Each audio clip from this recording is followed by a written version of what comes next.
ఉన్నారని చెప్పి ఈరోజు రైతులందరూ కూడా వారి యొక్క బాధని చెప్పుకోవడం జరిగింది.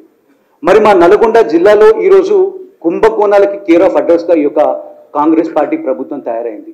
మరి మొన్నటికి మొన్న మిర్యాలగూడ ఎమ్మెల్యే బిఎల్ఆర్ గారు రెడ్ హ్యాండెడ్గా యూరియాని దారి మళ్లిస్తూ దొరికినప్పుడు వారు సీఎం గారు దానికి నిజ నిజాలు తెలుసుకొని వాటిపైన ఒక ఎంక్వైరీ చేసి దర్యాప్తు చేసి చర్యలు తీసుకోవాల్సింది పోయి 2 కోట్ల రూపాయలు మిర్యాలగూడ ఎమ్మెల్యే తీసుకెళ్లి సాక్షాత్తు సీఎంకి ఇస్తే తానే ఆ చెక్కును తీసుకొని ఈ యొక్క కుంభకోణంలో సీఎం కూడా పాలు పంచుకోవడం అని చెప్పి మా ఒక ఆరోపణ.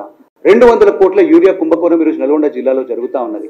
మరి 2 రోజుల కింద సాక్షాత్తు కాంగ్రెస్ పార్టీ సీనియర్ నాయకులు జానారెడ్డి గారి 2 కుమారులు ఎంపీ రఘువీర్ రెడ్డి గారు, జైవీర్ రెడ్డి గారు, నాగార్జున సాగర్ ఎమ్మెల్యే ఒక గూడ్స్ ట్రక్ మొత్తాన్ని కూడా మరి యూరియాని కూడా దారి మళ్లించి నాగార్జున సాగర్కి తీసుకెళ్లినటువంటి విషయం నిజమా కాదా?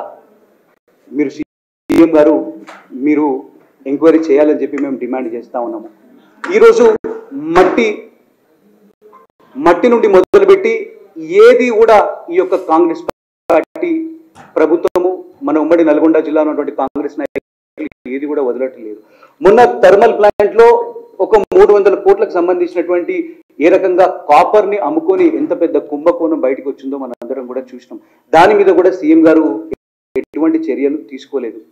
ఈరోజు యూరియాని దారి మళ్లించి ఈరోజు 260 రూపాయలకు ఒక బస్తా యూరియాని అమ్మాల్సి ఉంటే 500-600 రూపాయలకి నల్గొండ జిల్లాలో ఈ యొక్క కాంగ్రెస్ పార్టీ ప్రజాప్రతినిధులు వారి నాయకులు వారందరూ కూడా బ్లాక్ మార్కెట్లో యూరియాని దారి మళ్లించి ఈరోజు డబ్బులు దనుకుంటా ఉన్నారు.